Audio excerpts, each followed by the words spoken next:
Olá, sejam bem-vindos ao Alagoas em Pauta. Segundo dados de uma pesquisa feita esse ano pela consultoria Vila Nova Partners, só 5% das CEOs no Brasil são mulheres. Apesar do número ser muito incipiente, ele cresceu 1 ponto percentual do ano passado para cá. O setor de saúde é o que tem mais mulheres no cargo de CEO, com 25%. Em seguida, vem o setor de serviços financeiros, com 11%, e depois a indústria, com 3%. Em contrapartida, os setores de consumo, varejo, serviços, educação, governo, tecnologia, mídia e telecomunicações não têm uma mulher como CEO. Na semana passada, nos deparamos com um episódio muito triste de misoginia na internet.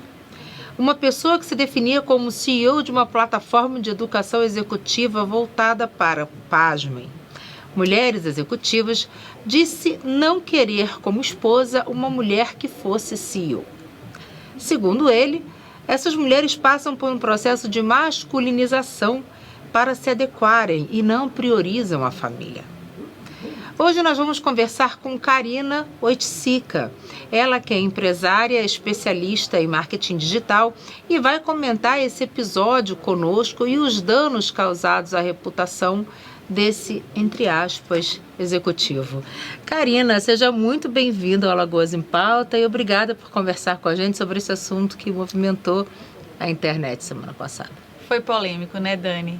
Então, o que eu enxergo desse cenário, primeiro foi uma fala muito infeliz, né? Nós como mulheres que estamos trabalhando, conquistando o nosso espaço, todo mundo se revoltou na internet, gerou uma super polêmica. O executivo em questão, Thales Gomes, ele já vinha tendo algumas polêmicas, dito por ele mesmo, é uma estratégia de comunicação da marca pessoal dele. A gente chama isso do arquétipo do rebelde, que é aquele que é o fora da lei, aquele que quer quebrar as regras, que quer realmente trazer ali uma viralização em tempos do digital, chamar a atenção da audiência, furar a bolha. Então ele fazia já isso inúmeras vezes, só que dessa vez ele pegou num ponto que ele afetou e se contradisse com a bandeira da própria empresa do G4 Educação, que é a bandeira do empreendedorismo. Então, as suas alunas, as suas funcionárias também, algumas relataram que não eram tão bem tratadas lá dentro. Então, foi um caso que reverberou muito negativamente para a imagem do Thales, que é o CEO da empresa, perdeu o cargo por conta dessa fala, né? Ele fez a renúncia porque ficou insustentável mantê-lo. E grandes mulheres executivas, pessoas que são parceiras da G4, ele participa do conselho de outras empresas também, como a Hope, que é uma empresa de lingerie feminina. Então foi um contrassenso geral ele falar dos espaços das mulheres de uma maneira que eu acredito muito que não há mais espaço para esse tipo de fala. Então as mulheres se juntaram e criaram ali um movimento que realmente ele precisou pedir a renúncia. E realmente não há mais espaço, nem no Brasil, nem no mundo, né? A gente vê as mulheres ocupando cada vez mais espaços, aquela velha frase de lugar de mulher é onde ela quiser, e é verdade mesmo, né? E a gente precisa cada vez mais ir de encontro a esse tipo de fala. Não pode deixar passar, né? Infelizmente, não passarão. É verdade. Eu acredito muito na liberdade de expressão. Acho que cada um tem que falar o que pensa, o que quer. Ele fez, mas sofreu as consequências da sua fala. Então, essa questão de ele se contradiz em ter uma empresa que levanta uma bandeira, que é uma escola de educação, tanto para mulheres como para homens, de uma maneira geral, que levanta a bandeira do empreendedorismo, e a gente ter do outro lado o principal líder da empresa, levantando a bandeira de que ele fala, na fala dele, para mim foi pior até do que Deus me livre uma mulher CEO. Para mim a pior parte da fala dele é quando ele fala que o mundo começou a desabar, quando o movimento feminista começou a dar espaço, que eram masculinos, para as mulheres. Quando ele fala isso, ele começou não só a desagradar as mulheres e até ofender quem está nessa luta. Exatamente. Então, esse sentimento que as mulheres, tiveram vai muito também contra o que eles ensinam. Eles ensinam muito no G4, eu acompanho, já fiz cursos dele, acompanho o Thales há muito tempo, antes mesmo da formação do G4, e eles falam muito a questão de ter o cliente no centro do negócio, de ter empatia pelo cliente, ouvir as dores do cliente. Então, naquele momento, ele foi totalmente contrário ao que a escola prega. Então, acredito que o cargo dele ficou, imagina o grupo olhando para o principal executivo da companhia, falando uma fala que foi totalmente, né, todo mundo contra, e olhando e falou assim, peraí, 50% do nosso potencial de mercado, ele desagradou e ele ofendeu. Então ficou insustentável a continuação dele, ele mesmo enxergou isso, claro que deve ter tido uma pressão dos sócios ali para essa renúncia, e a gente viu que ele acabou saindo, né, da operação, mas continua como sócio da empresa, porque ele é um sócio fundador. Lógico, lógico. E isso me acendeu um alerta que, na verdade, eu já vinha pensando isso há um tempo, assim, da quantidade de fraudes que tem na internet, né? Assim, a gente vê muita gente ensinando muita coisa, né? Hoje todo mundo é especialista em tudo e é bom em tudo, sai vendendo tudo. Quer dizer, assim, o cara provou ser uma fraude. Então, assim, a gente tem que ter muito cuidado na hora que a gente vai adquirir um produto ou serviço de alguém que vai para a internet que fala, porque falar, Karina, até papagaio fala, sabe? Eu acho que a gente tem que ver o que essas pessoas realmente têm a oferecer e o que está por trás daquilo. Então, na internet tem muita fraude. Então, eu acho que a gente tem que acender o botão de alerta, assim, com relação a isso também. Na marca pessoal, tem uma tríade, que é o ser, o fazer e o falar. Primeiro, a gente precisa ser, né? Quem a gente é, o nosso autoconhecimento mesmo. Claro. Então, o que a gente acredita, os nossos valores. Hoje, as empresas, elas estão muito voltadas a valores. Então, a gente compra de empresas que a gente se identifica. A humanização dos negócios. Então, o G4 ele já tinha isso desde a sua fundação. Então, a imagem dos sócios era o grande chamariz, a grande visibilidade do negócio. E quando o Thales veio com esse pensamento, a tríade se quebrou, ficou incoerente. Porque se ele sempre, a empresa, pregava uma coisa e vem o principal sócio e fala outra, aquela tríade do ser, fazer e falar perde credibilidade, perde autenticidade, desmonta, desconecta com o público. Então agora eles vão precisar fazer um trabalho de imagem muito forte para mostrar que essa nova, que agora tem uma CEO, que era CFO, virou CEO, que essa nova executiva tem, além de toda a capacidade que eu tenho certeza que tem para estar no papel desse, mas que acredita nesses valores, como levar esses valores do empreendedorismo para mais pessoas, ensinar mais gestores. Então, eles têm um papel aí bem desafiador nessa construção de imagem, porque a gente sabe que construção de marca leva anos para você construir, mas para quebrar, às vezes um simples story, uma resposta de uma caixinha, ele quebra isso. Exato. A construção de reputação, ela é um caminho muito longo, né? Como você falou, a ser percorrido, e é muito sério. É muito sério. Isso, a construção da reputação, a reputação reverbera em tudo, inclusive nos resultados do seu negócio.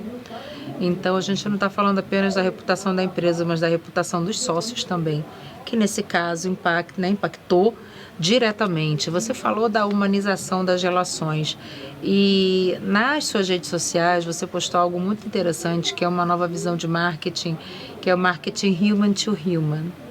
Como é que você explica isso para a gente? Como é que hoje as empresas conseguem aplicar essa nova teoria de marketing aos seus negócios? Essa teoria, né, o marketing human to human, ele é muito nesse propósito de que as relações são feitas baseadas em pessoas, não apenas em negócios. O negócio faz parte, mas é a conexão humana que é o principal centro ali daquela transação que você faz quando você compra, quando você escolhe uma escola de negócios, quando você escolhe muitas vezes algo para a sua vida. E existem alguns pilares que baseiam muito essa construção de pessoa para pessoa. Uma delas é a empatia, você se colocar no lugar do outro, você querer ajudar o outro, você sentir a dor do outro. Outro é a questão do propósito da humanização. Então, qual que é o propósito da empresa? No caso deles, é o empreendedorismo como transformação econômica e social. Eles falam isso muito, eu acompanho, então é algo muito forte dentro deles, esse propósito. A humanização é outra chave, então você vai perceber que as grandes marcas, elas têm pessoas, porta-vozes, embaixadores daquela marca que precisam estar coerentes com o que a marca fala. Isso não quer dizer que é a mesma identidade, mas precisa ter uma relação entre a identidade. Não adianta a marca falar X e os porta-vozes Y, vai ficar aquele ruído nessa comunicação. Outro ponto também que é muito forte dentro desse novo marketing pessoas para pessoas é o poder do consumidor. Hoje o consumidor ele tem o poder através do digital. Então essa aproximação do impacto que jamais o Tari sairia tão rapidamente se não fosse o poder do digital que pegou aquela causa e reverberou e falou, não há mais espaço para esse tipo de fala.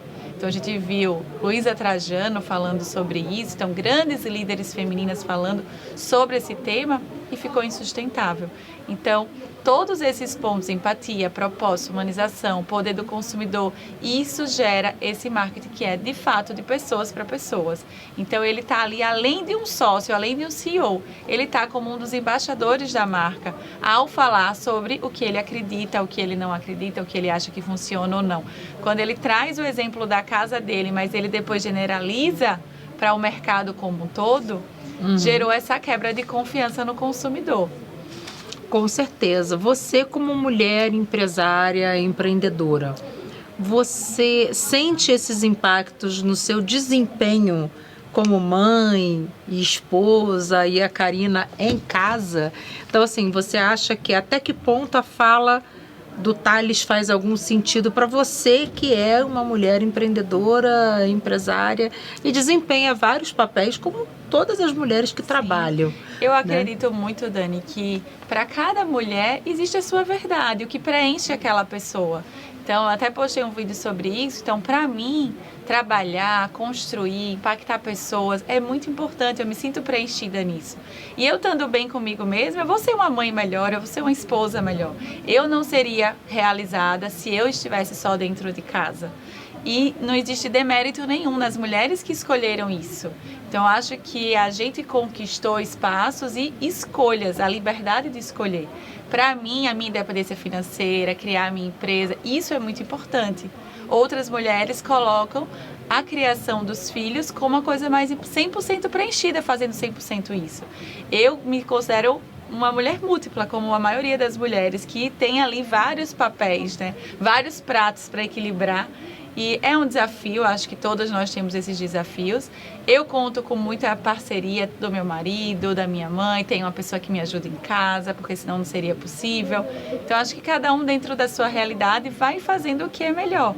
O papel de ser mãe, você sabe disso, ele vai estar sempre em primeiro lugar na nossa vida. No dia que uma professora liga e fala, olha, seu filho caiu, vem buscar, você não quer saber se você está na reunião, você tem um projeto para entregar, você vai fazer aquilo e depois você vai chegar em casa e vai resolver o que precisava ser resolvido do trabalho.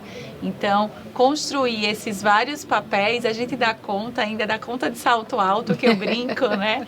Então, assim, a mulher, ela tem esse papel e as empresas lideradas por mulheres mostram excelentes resultados. Exato. Né? Então, assim, não é só uma questão de achar, os números comprovam como a gestão feminina tem essa questão da empatia, que é muito forte em nós, a nossa sensibilidade, intuição, a questão também de se dar bem com vários olhares, vários tipos de pessoas. Eu acredito muito no poder da liderança feminina e da diversidade.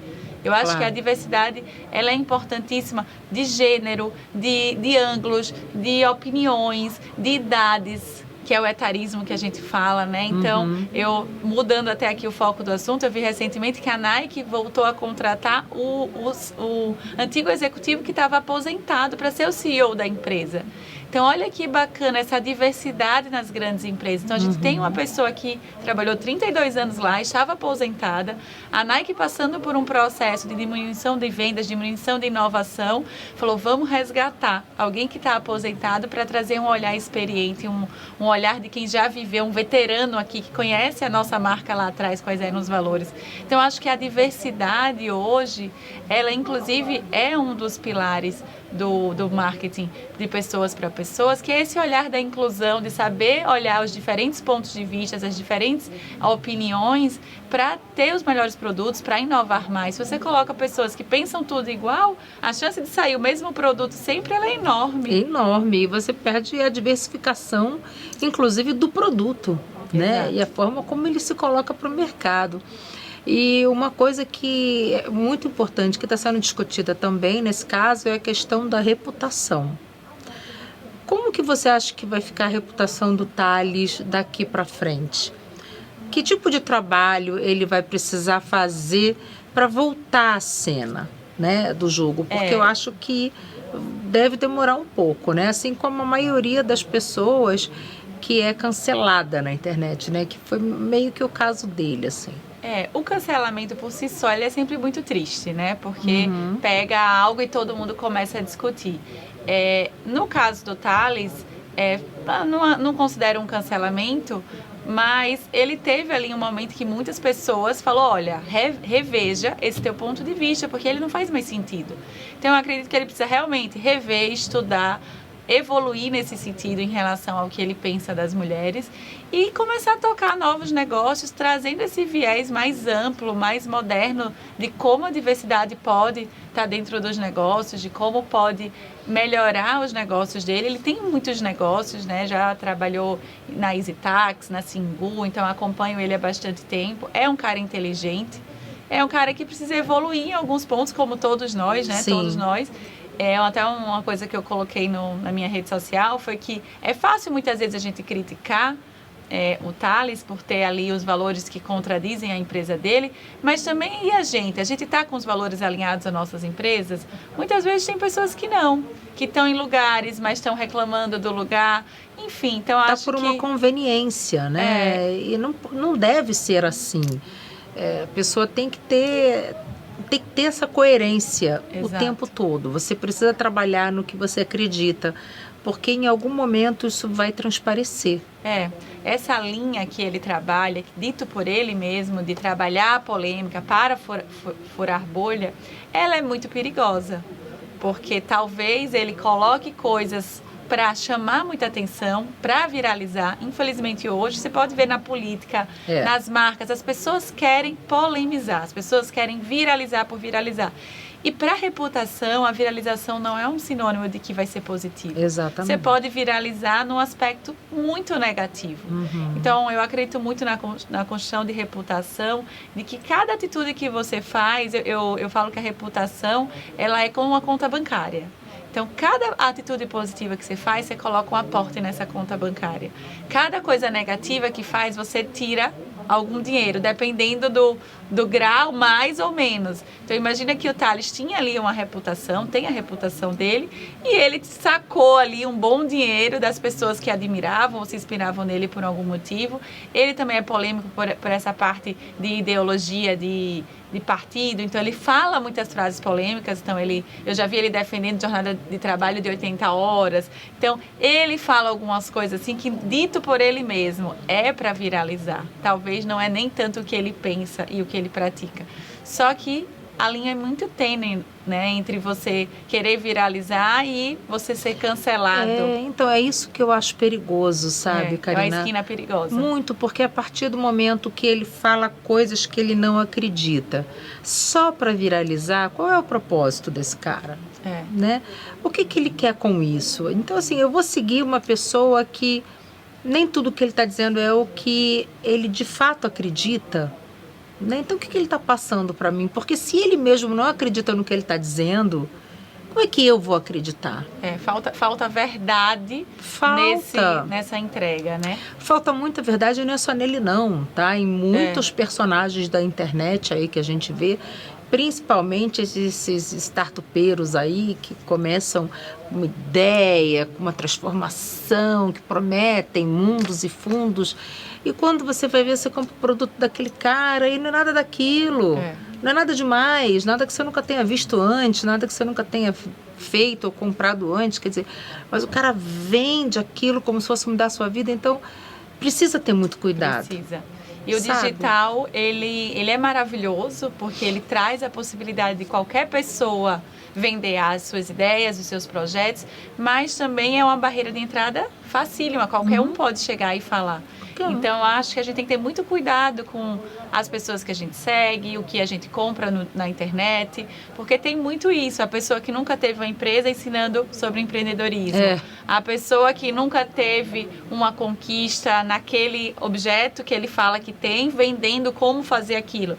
E muitas vezes o dinheiro que ganha é vendendo o curso e não a forma como ele ensina dentro do curso. Ele é vendedor. Vendedor de curso. De curso, não é um cara que realmente, que é a mente por trás daquilo, ele é um vendedor, né? Então, assim, isso eu acho que precisa até ter um movimento com relação a isso, eu não sei como, tá? Mas eu acho que é uma coisa importante, por exemplo, lá atrás, quando no início da publicidade, né, do out of home mesmo lá atrás, do advertising, foi criado o CONAR e todos esses órgãos regulatórios de propaganda, para proteger o consumidor do quê? Das propagandas enganosas.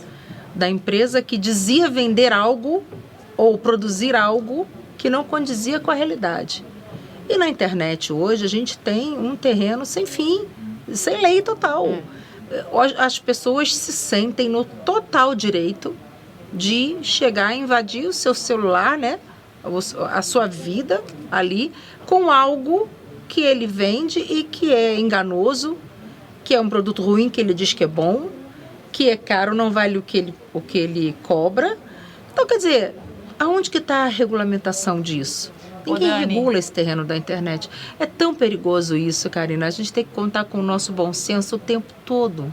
E tem um cuidado que eu acho que o consumidor também tem muita culpa, que é o seguinte: quem faz mais promessa de fácil, de rápido, é quem mais vende. Então, se você chega assim... Técnica, né? Se você chega e fala, eu vou transformar a sua vida, você vai ficar milionário em uma semana por conta disso, mostra lá a Ferrari, o jatinho, eu conquistei tudo isso, você faça esse curso. Essas promessas milagrosas, geralmente elas são todas mentirosas. Porém, são as que mais arrastam as multidões. Você aciona gatilhos nas pessoas que estão ou quebradas, perderam tudo na vida, ou desalentadas, que não tem nenhum caminho e acham que o tempo está passando e tenta pegar um atalho para ficar rico. Não existe atalho para ficar rico, existe um caminho, existe uma trilha, existe uma jornada que você tem que perseguir para você atingir aquele objetivo. Então, todo mundo tem que desconfiar de atalho, né? Para você ganhar R$5.000 numa semana sem fazer nada, né? Como dizia o Chaves, né? Algo de errado não está certo. Né? Então, você tem que desconfiar, porque realmente aquilo não pode fazer nenhum sentido. Mas é o que mais tem. A gente viu agora o caso da Deolane aí. E o que mais me impressiona é a quantidade de gente que apoia ela. E que foi para a porta da prisão, ficou lá dormindo e acordando. Eu não sei até que ponto ela pagou aquelas pessoas para fazer aquilo, porque hoje também tem muito isso. Ou se realmente são pessoas que a apoiam. Os fãs, os seguidores. Os fãs, os seguidores, uma loucura, que largam a vida. Um surto coletivo. Né? Essa quantidade de pessoas que também apoiam o Pablo Marçal e todas essas agressões dele, independente da ideologia dele, mas assim, eu sou absolutamente contra essa linha agressiva, baixa, que ele vem seguindo na campanha lá em São Paulo. Quer dizer, você tem uma quantidade de pessoas que realmente apoia esse cara, né? E justifica tudo que ele faz. Quer dizer, então a gente tem que ter muito cuidado. Hoje em dia, assim, e essa estratégia do Tales é muito perigosa. É muito perigosa. Então, ele vai ter que rever, inclusive, se ele vai continuar com essa estratégia, com esse arquétipo do rebelde aí, porque a gente não sabe até que ponto isso funcionou para ele. Porque eu acho que ele entrou no arquétipo para comentar isso. Queria causar, com essa resposta dele. Eu tenho certeza que foi uma resposta, foi sem querer, eu fui infeliz. Não, ele respondeu para causar. Acho. Ele respondeu aquilo para causar. Foi intencional e foi pensado. Mas foi eu intencional, acredito que não imaginava a proporção que ia tomar. Não. Ele não imaginava. Ele achava que alguém fosse achar graça, ou que fosse passar, ou que ele fez para causar, como sempre. Só que dessa vez ele se deu mal. E se você for ver, essa questão de fazer para causar tem se tornado cada vez maior em várias esferas do nosso mundo. Os influenciadores, os vendedores de cursos, os políticos, os cantores, os artistas. Tudo hoje é feito para viralizar. Para causar, para furar a bolha. E a gente tem que ter muito cuidado com isso, porque a viralização, ela não é sinônimo de reputação. Eu acredito na reputação de passo a passo, de construção de confiança. Você ter uma pessoa que chega até você e fala, olha, eu quero trabalhar com você porque eu confio em você.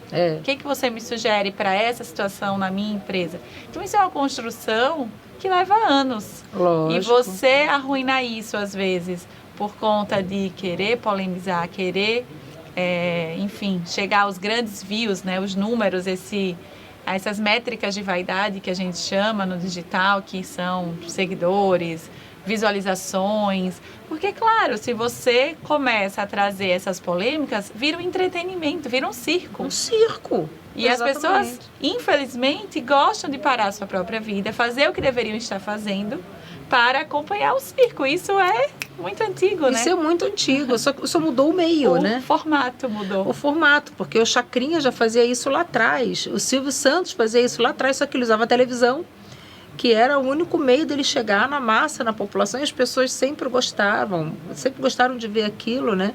E agora a gente tem a internet, só que a gente tem milhares de pessoas querendo fazer a mesma coisa, sem a mesma genialidade. Exato. Dos dois. Dos grandes comunicadores, né? Dos grandes comunicadores. Então, eu acho que é muito preocupante isso, porque todos nós somos uma marca.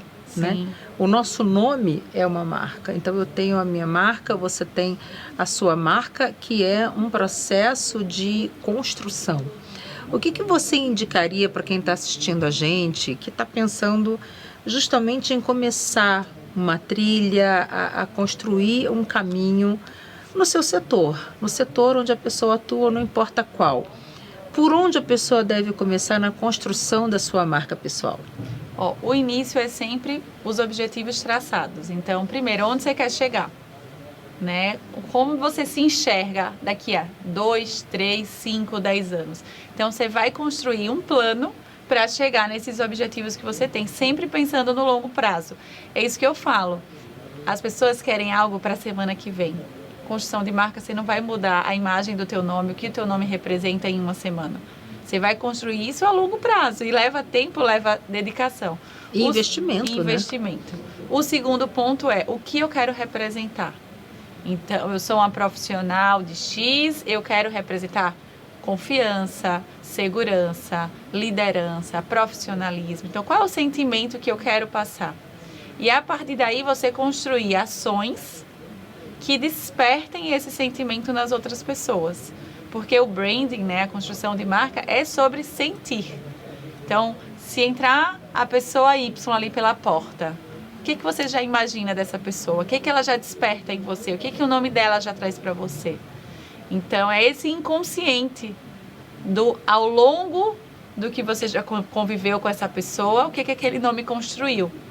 Então, é um trabalho de você ir fazendo a sua melhor versão o tempo todo.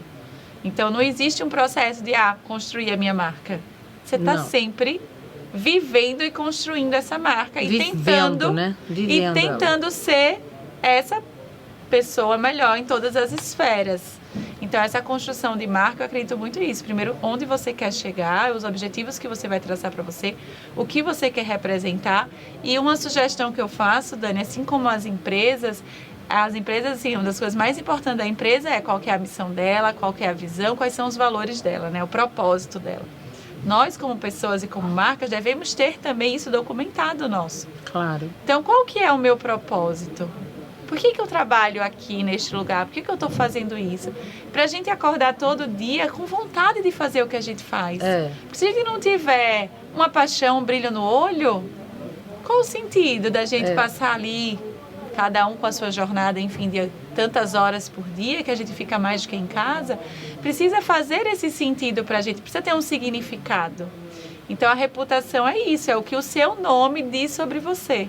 E quando você trabalha isso de forma intencional, você consegue fazer com que a percepção que os outros tenham esteja alinhado com quem de fato você é. Então, é o ser, primeiro você é, e depois você precisa parecer ser quem você verdadeiramente é. É, exatamente. Por isso que você tem que viver verdadeiramente de acordo com o que você é. Não adianta você bancar um personagem. Né? Você vestir uma capa quando sai de casa, chega em casa você tira aquela capa porque você é outra pessoa. Então não pode. Aquilo tem que ter uma coerência e tem que ser natural. Tudo que é artificial é perceptível. Então não adianta você querer parecer ser uma coisa que você verdadeiramente não é. Exato. Você querer construir um negócio só porque dá dinheiro, Sim. mas que não é no que você gosta de fazer ou que você realmente acredita. Não tem uma vocação para aquilo, Uma né? vocação. Então não adianta, por exemplo, eu jamais conseguiria trabalhar em algo que envolvesse números, cálculos, etc., porque não é minha praia. Eu não me identifico com aquilo. Então, para mim, não ia fazer sentido. Então, as pessoas têm que buscar aquilo que realmente faz sentido para a vida delas. E é uma coisa que eu percebo muito. Eu vejo muita gente bancando personagens, vestindo capas e máscaras, e quando você vai ver, na verdade, a pessoa não é aquilo. É. Isso é tão perigoso, né? Eu costumo falar que imagem sem verdade é personagem. É. Então, se você faz uma imagem, tenta parecer algo que não existe uma verdade, aquilo é um personagem que você está criando. E o personagem, ele próprio se desmancha. É. Porque uma hora você vai ser você. Claro. Né? Não Aquela se máscara sustenta. do personagem, ela não dá para sustentar o tempo todo. Então, assim, esses são os perigos de você querer ser algo que de fato você não verdadeiramente é. Mas a construção de marca, ela é exatamente o oposto. É você... eu sempre falo, ela é de dentro para fora. Então, primeiro é o autoconhecimento. É o que eu quero ser, o que eu quero construir, o que eu gosto, o que eu sei fazer bem feito, o que eu tenho vocação. É você juntar tudo isso e começar a trabalhar ali o seu propósito. E o seu propósito tem a ver com o que você é dentro de casa, fora de casa. Você não vai ser... Claro que a gente tem, né, as nossas skins do tipo, você chega em casa, você vai estar mais relaxado, Claro. Você vai mudar sua roupa, você vai falar de outra maneira com seu marido, com seus filhos. Lógico. É óbvio. São os papéis que a gente lida. Mas outra coisa é você em casa pensar de uma maneira, no seu trabalho você pensar totalmente diferente. É. Né? Isso que Cadê não faz essa sentido. sinergia? É a mesma pessoa. Como é que esses papéis não se conversam? É. E isso é bem diferente, né? E é bom deixar claro isso que você falou, né? Não é que você seja um personagem em casa e um personagem no trabalho, não é isso. São papéis que a gente desempenha, né? Então, existe a Karina profissional, a Karina mãe, a Karina esposa, a Karina filha, a Karina... Né? Como todos nós somos, mas isso não significa que você perca a sua essência Exato. como ser humano, né? Como pessoa. Eu acho que esse é um assunto muito bom, que a gente tem que falar sobre ele o tempo inteiro e servir de alerta para todos nós, né? Que somos impactados por essa coisa, né, da internet, da rede social, a todo tempo, as pessoas querendo vender algo para a gente, seja vender algo, mesmo um produto ou serviço, mas vender uma imagem. Sim. A gente tem que ter muito cuidado com o que a gente compra. Não é só em termos financeiros, mas o que a gente compra no que tange a acreditar. Sim.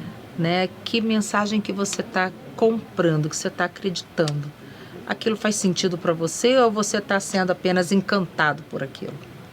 Acho que a gente tem que pensar muito a respeito disso. Karina, muito obrigada por vir aqui conversar com a gente sobre esse assunto, marca pessoal, que está cada vez mais em voga. A gente precisa construir mais verdades por aí na reputação, né, da internet e nas empresas. Então, muito obrigada, e sempre que tiver novidade, vem contar pra gente. Muito obrigada, Dani. Quero deixar aqui essa mensagem final da essência que você falou, da gente ser mais essência e menos aparência, que a nossa aparência se pareça com a nossa essência. Eu acho que esse é o grande papel aí, a nossa missão para a gente ter uma vida mais leve, mais feliz, mais preenchida e realizada. Não é? Concordo. E com mais mulheres CEO aqui no Brasil e no mundo inteiro. E muito obrigada por você que nos acompanhou até aqui e até o próximo Alagoas em Pauta.